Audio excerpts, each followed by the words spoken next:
Assalamualaikum warahmatullahi wabarakatuh. Selamat pagi, setengah siang ya sahabat ya. Salam sejahtera bagi kita semua. Semoga sahabat-sahabat semua selalu dilimpahi rezekinya oleh Allah Subhanahu wa taala. Amin amin ya rabbal alamin. Ya, sahabat, khususnya pecinta tanaman alpukat di seluruh dunia. Bukan hanya Indonesia ya. Kenyataannya hampir seluruh dunia ini mulai gemar dalam membudidayakan alpukat, baik itu skalanya masih skala mikro ya, bukan ppkm mikro ya, skalanya masih mikro ya. Ya, artinya mikro itu ya kecil-kecilan lah di rumah, bikin tabu lampot, atau mungkin di rumah di dekat-dekat teras kah, atau di dekat pekarangan rumah lah ya, tentunya itu dinamakan skala mikro karena memang jumlahnya masih sangat minim, atau jumlahnya masih ya 1, 2, atau 5 pohon lah ya. Nah, pagi setengah siang hari ini saya ingin kembali berbagi kepada sahabat semua ya tentang bahwa dalam membudidayakan sesuatu ya, baik itu hewan, baik itu tumbuhan, hal yang sangat krusial, hal yang sangat penting itu semua diawali dari sini ya, dari bibitnya ya. Kenapa saya selalu menekankan bibitnya? Kenyataannya ya, dalam membudidayakan kelinci, dalam membudidayakan sapi atau kambing itu benar-benar harus mencari dari bibit yang jelas, bibit yang kelihatannya kalau dari postur badannya kelihatan bagus ya, itu sangat menunjang kesuksesan kedepannya ya. Nah, pagi hari ini saya ingin khusus membahas tentang masalah bibit alpukat ya. Nah, itu pentingnya kalau kita mau mengebunkan alpukat, kalau kita mau tabu lampot alpukat, semua diawali dari sini sahabat ya. Jadi kalau nanti kita dari awalnya salah, nah itu kedepannya memperbaiki setengah mati. Jangan sampai pengalaman dari beberapa sahabat, semisal yang ada di Bengkulu, yang ada di luar Jawa, itu kebanyakan mereka memang masih mengambil dari bibit-bibit yang memang secara kualitinya masih mereka sendiri, si penjualnya sendiri yang ada di sana itu ya masih mempertanyakan ya,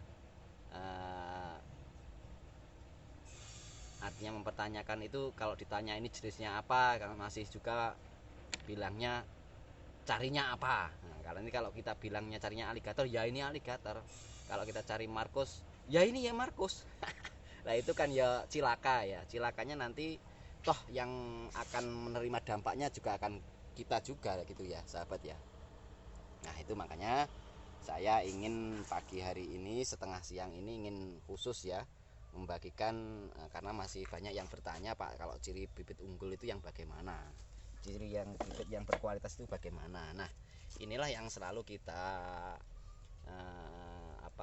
pelajari, kita benar-benar tekuni dari tahun ke tahun itu, bahwa kalau mau sukses dalam berkebun ya, khususnya alpukat, itu memang harus diawali dari sini ya.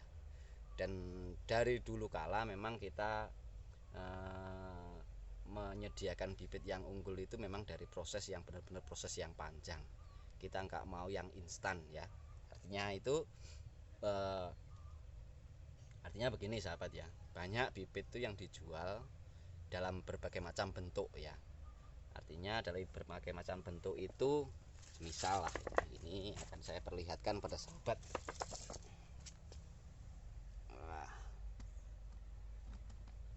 Nah ini semisal ya sahabat ya, kalau yang banyak-banyak dijual itu ada yang menjual itu dalam keadaan daun dari bawah ini lebat ya.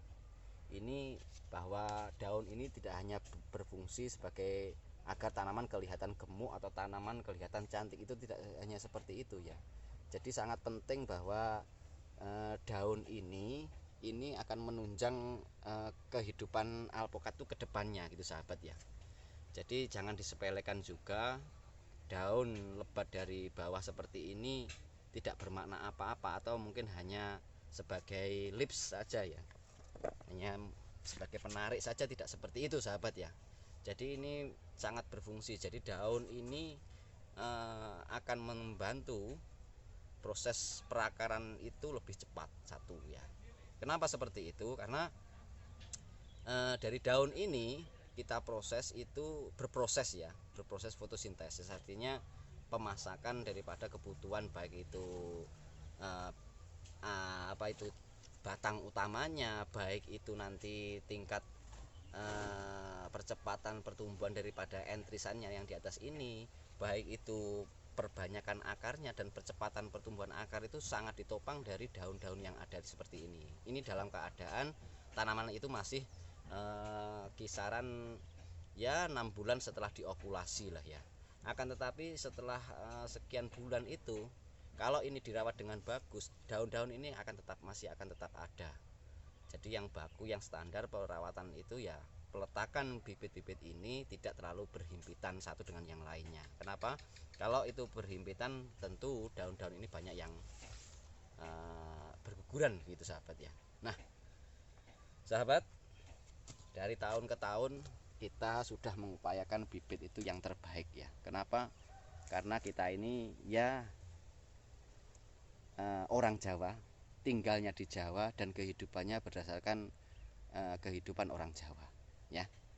Jadi bibit, bebet, bobot itu sudah menjadi salah satu prinsip yang bertahun-tahun diyakini bahwa segala sesuatu dalam membudidayakan baik itu peternakan maupun tumbuhan itu semua diawali dari sini ya.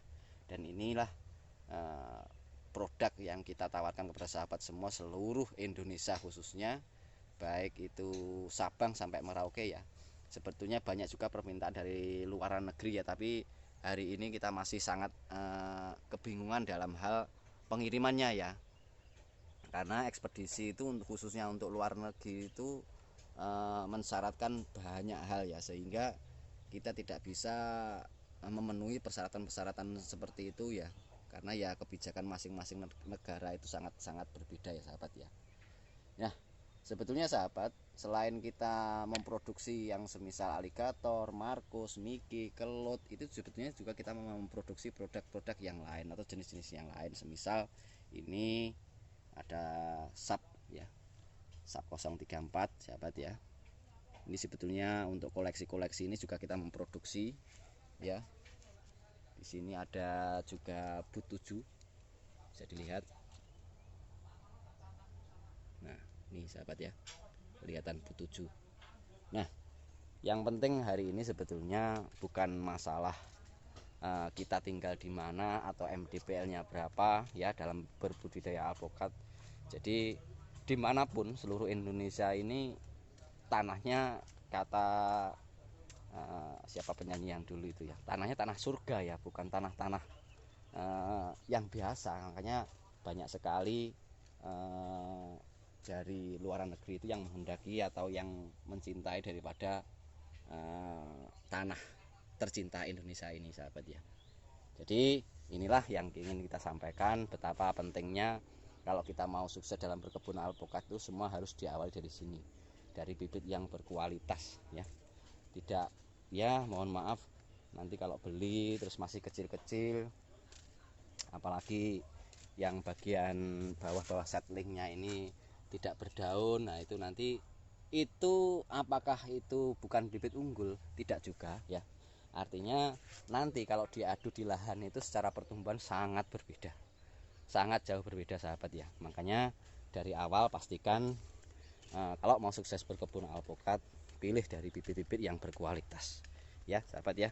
Karena itu sekali lagi menunjang lebih dari 50% kalau kita mau sukses berkebun alpukat itu ditunjang dari situ ya.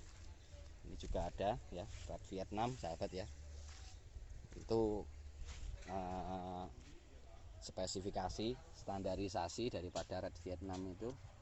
Nah, ini meskipun tulisannya Markus tapi ini sangat kelihatan kalau ini red Vietnam ya, bukan Markus. Kalau Markus itu merahnya tidak seperti itu ya, merahnya agak kecoklatan. Nah, ini Markus ya sahabat ya. Ini sangat nampak sekali produk-produk yang ingin kita tawarkan kepada sahabat semua, bahwa kita memproduksi itu tidak asal-asal saja, karena kita mengharapkan bahwa nanti ketika sahabat membeli produk dari kita itu benar-benar mendapat hasil yang berkualitas dari bibit yang berkualitas. Harapan akhirnya tentu kalau bibitnya berkualitas maka alpukat itu cepat pertumbuhannya, dan otomatis investasi yang kita keluarkan itu juga akan cepat kembali karena produksi alpukatnya juga jelas. Mungkin itu apa yang bisa saya bagi pada siang hari ini. Semoga sahabat-sahabat semua selalu dilimpah rezekinya oleh Allah Subhanahu wa taala. Billahi taufiq wal hidayah. Assalamualaikum warahmatullahi wabarakatuh.